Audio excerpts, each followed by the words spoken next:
Hi, welcome back to another TerranScapes video.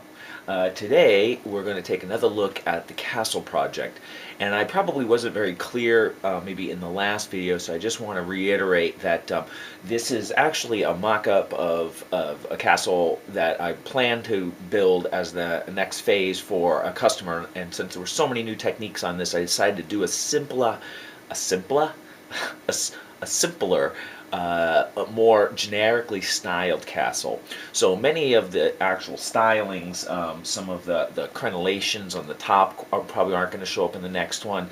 Some of the styling for the cuts on the dressing of the wall, these are all going to be changed in the final version, but I wanted to keep it sort of very generic for the first one, not only so I could just have a sense of how to do a basic castle layout, and also to create some points where I can test durability issues as I want to see how the foam coat reacts with the castle and improves it as I'm using plain extruded polystyrene rather than using the hard, expanded polystyrene instead of the higher density extruded foam, the insulation board that is typically used for terrain projects.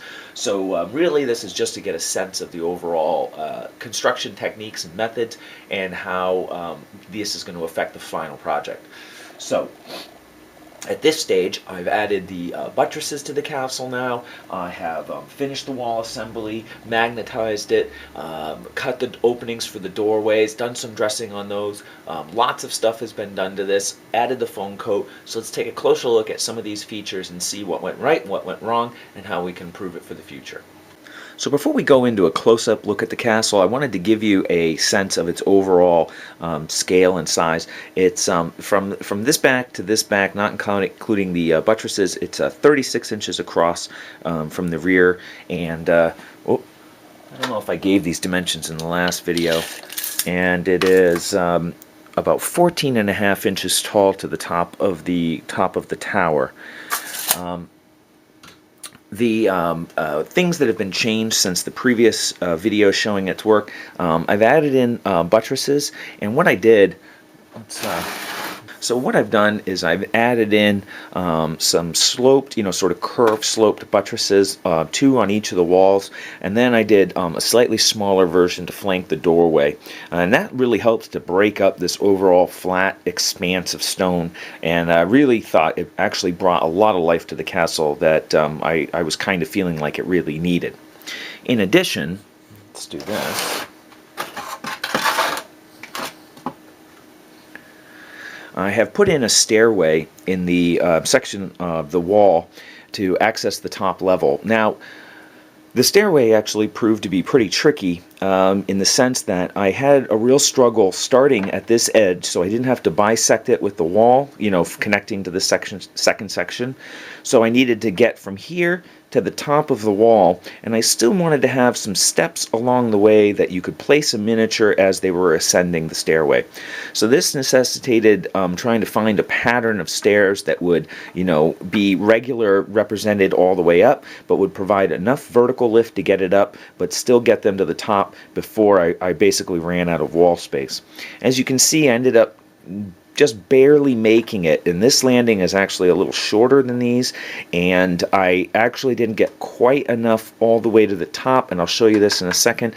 So I actually had to make a modification of the actual walkway, which I definitely do not like, so this is something that I have to think about for the future project. I ended up hand cutting these actually using the scroll table, and so I just drew some marks and some guides and then just very carefully cut each step using the hot wire by hand, and it produced not the necessarily most regular look on them, but once they got foam coated, actually they sort of blended together and it doesn't look too bad. So this technique overall worked fairly well, but I have to think about getting it to the top of the wall on the the final version, perhaps a little bit more easily, and I have 2 ideas on that have already been suggested to me. So before I get to those suggestions, here's one of the major problems. In the inside of the wall, I've added a dressing across the top of the wall here to sort of reflect the dressing on the front side, but slightly thinner and smaller. when that dressing comes in, it's a 1/2 inch thick. When that comes in, it actually, I thought I could just meet it with the stairs, cut a slot to receive the stairs in it, but because it's a 1/2 inch thick and the wall is only 1 inch thick for the stairs, it actually ends up cropping out half of the stair thickness at this point. Let's get in a little closer here so you can see that. So here you see the area of concern, and what happens is when this drops down vertically, right, you only have a small lip here that's remaining of the stair. So obviously that's not passable and it doesn't look right. So what I opted to do at this point, and using my generic, I didn't paint this model that I always keep out because I don't care if it gets dusty or damaged, you know, I basically set it on there and made sure that a model could still kind of duck its head and get underneath that to ascend the stairs. So this kind of fixed it for this situation, but it's kind of gross looking, and I need to find an alternate way to make this union here look a little more seamless. And as I said, I ended up coming up short on this as I measured it to meet the top of the wall, but I forgot about the thickness of the stairs, and after I had carved, the thickness of the walkway, and after I'd carved all the stairs, I didn't want to go back and recarve them. So what I did is just sculpted out an area here. I rounded it to kind of keep it in with the circular fashion, and it provides an additional stair that people can use to ascend. And then I carved it to match the stonework of the walkway, like, you know, this, and carved it out here because this is exposed as well. Anyway, it got the job done, but I'm not entirely happy with it. Here are 2 suggestions that were made to me on how I could fix this problem. One would be to have the stairs end, say, you know, anywhere along this height, and then put a door in here, and then add a trap door to the top, meaning that, you know, the characters or models would enter here and then appear on top of the wall. That's not a bad fix. And the other thought that was made to me by somebody else was that I could add a dressing behind the stairs all the way down that is equal to the thickness of this piece here. That would mean that the dressing could meet this section and create a more seamless union between them, and then the stairs would, you know, kind of surmount that and would be already removed far enough away that they won't be impeded by the dressing up here, as it will be the same thickness away from the wall. I tend to like that a little bit more, and that's the direction I'm leaning, but I'm open to other suggestions if people have them on how to address this in the final version. At this stage in the model, I have added in the magnets, and I wasn't sure how many to add, so what I did is I put 3 rare earth magnets. These are, I think, 3/16 inch diameter by maybe a 1/4 inch thick. So they're fairly strong magnets. I put 3 on each side, you know, with the polarity facing the right direction, and I sculpted out a little hole, and then I just plugged that with green stuff and then pushed the magnet into it. That seemed to give them a pretty good bond, and seems to be durable enough, and then I've subsequently foam coated over that, so they're, you know, slightly, you know, even more durably attached, and I feel like that's a pretty good bond. The thing that I noticed, however, is that because of the foam coat on those edges, when it meets, it doesn't meet exactly as tightly as it did before. It looks pretty good. Let me turn this around.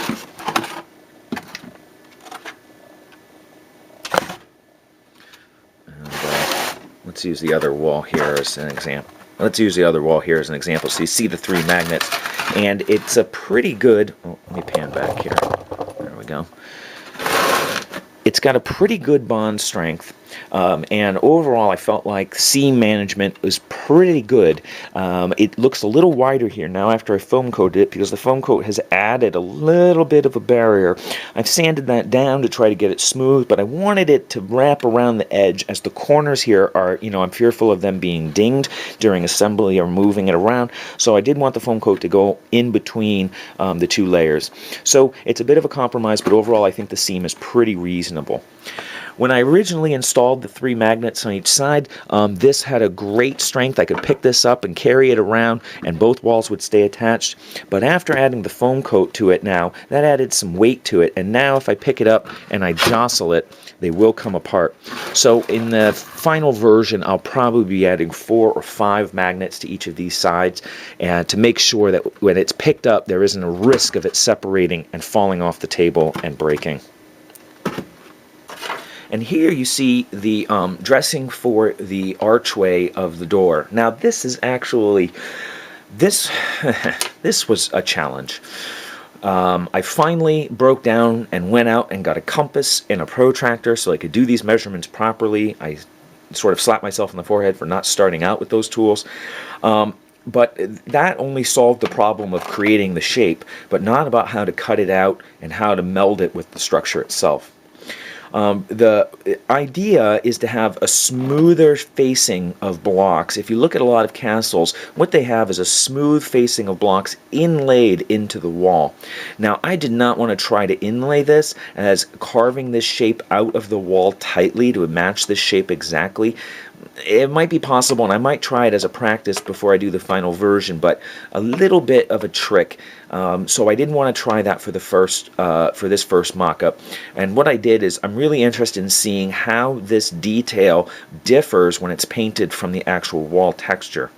Let's come in for a real close-up on it. So I was able to carve this. I had to freehand this on the 3D table as well.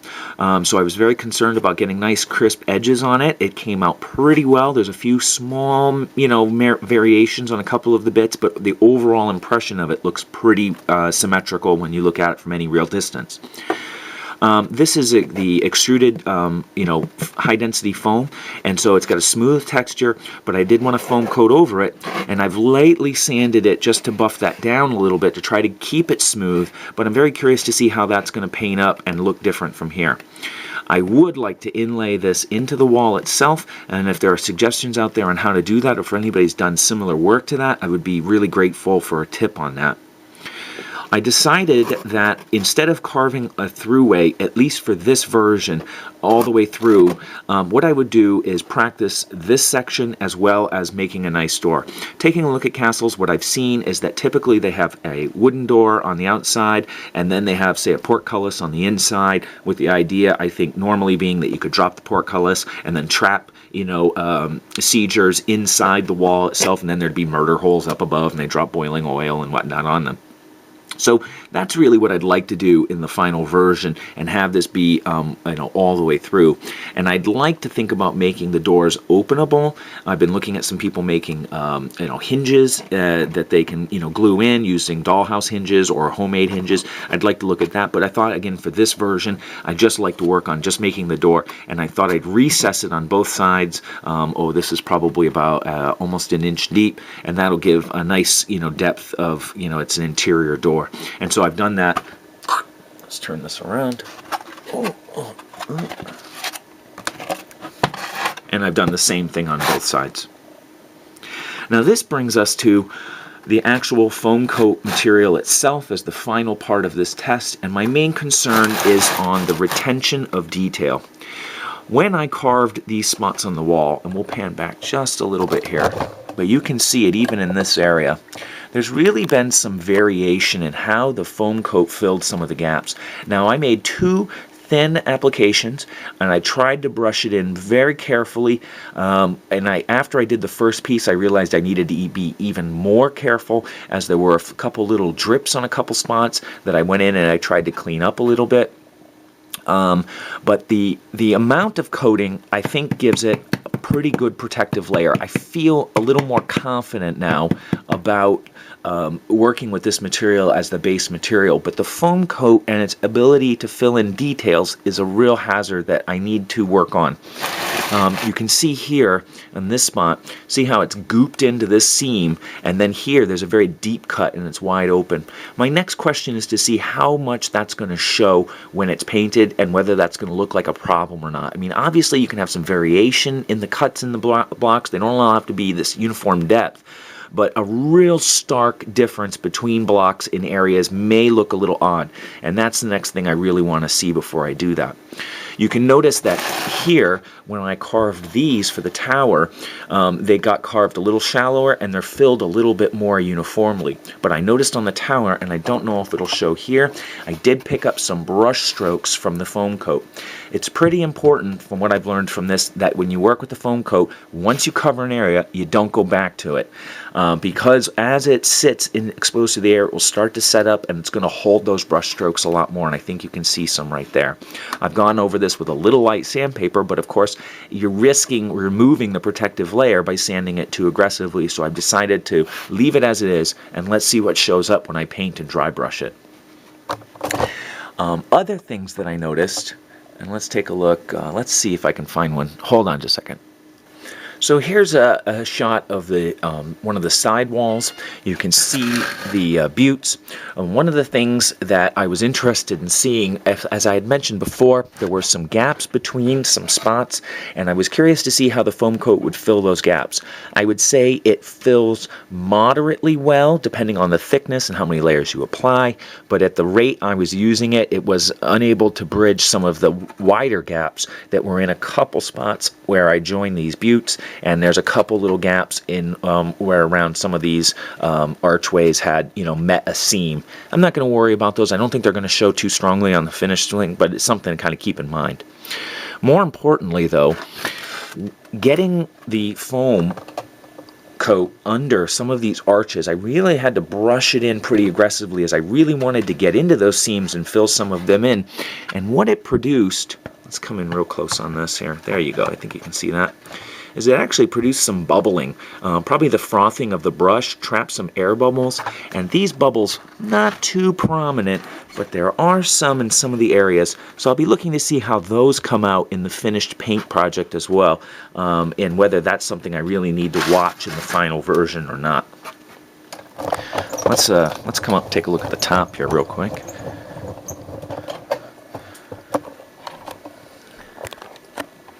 And lastly, I've noticed that the foam coat, here's a couple areas where I was particularly concerned about losing detail. This hand carving of this flagstone sort of top is very, very shallow, and the foam coat definitely was trying to fill in these gaps. Now here you can see, for some reason, I actually only double coated this area, and I missed this area. So this has a single coat on it, and I actually missed a little area over here as well. Not sure why I missed that, but I kind of am glad I did that, as I can see now when I paint it how much of a variation that's going to produce in the overall depth of the texture. My hope is that it won't produce too much of a difference, and I'll feel confident enough to put on the two coats, as I really would like to, keep these areas well protected. The other thing that I noticed is that along the top ridge, these gaps, for some reason, filled in the most out of, I think, any of the textured spots in the whole castle, which is a little bit unfortunate. So this is an area I really have to pay attention to, is these top ridge lines. Probably as you're scraping, right, it's driving the foam coat into those cracks, and it's something that you're going to have to be more aggressive about removing, or more careful in the application. That was something that I didn't notice until actually it had fully dried. Now the thing is that may not show too much, as long as there's a small dip there. Some careful dry brushing might be able to preserve that, and we may still get a nice color contrast between the top surface of the blocks and the gaps there in between, but that will be determined at the painting stage, which will be happening later this week, I hope. So some final thoughts on this at this point. First, let me just say that this project has been pretty exhausting, and not for the actual labor involved, but for the thinking that has to go into all the problem solving and how to fix areas and what's going to look right. I haven't been so challenged to try to design something as I have with this, so I'm really glad that I'm doing this mock-up first, as there's going to be so many changes in the final version. I can at least skip some of the thinking that I did on this one. Well, not skip it, but I've already got it in me. So I can focus on some of the new detailing that the new castle's going to have. The plan that I have at this point is to take something Gondor-ish and then have it be corrupted by the forces of Mordor. So what I'd like to have is something where the towers have had plate steel or cast iron, bonded onto it with ribs and spikes and, additions to the walls and the parapets, and really, extra, like, modified spikes and flanges coming off of the towers, and really give it that feel of, the Sauron, force seeping into the castle, and the forces really remaking it over after they've captured it. So this work is great foundation, as I need the basics of how to do the carving, how to do the buttes, how to foam coat it and paint it and all of that. And I can think about how the new pieces will attach to that already pre-existing base of knowledge.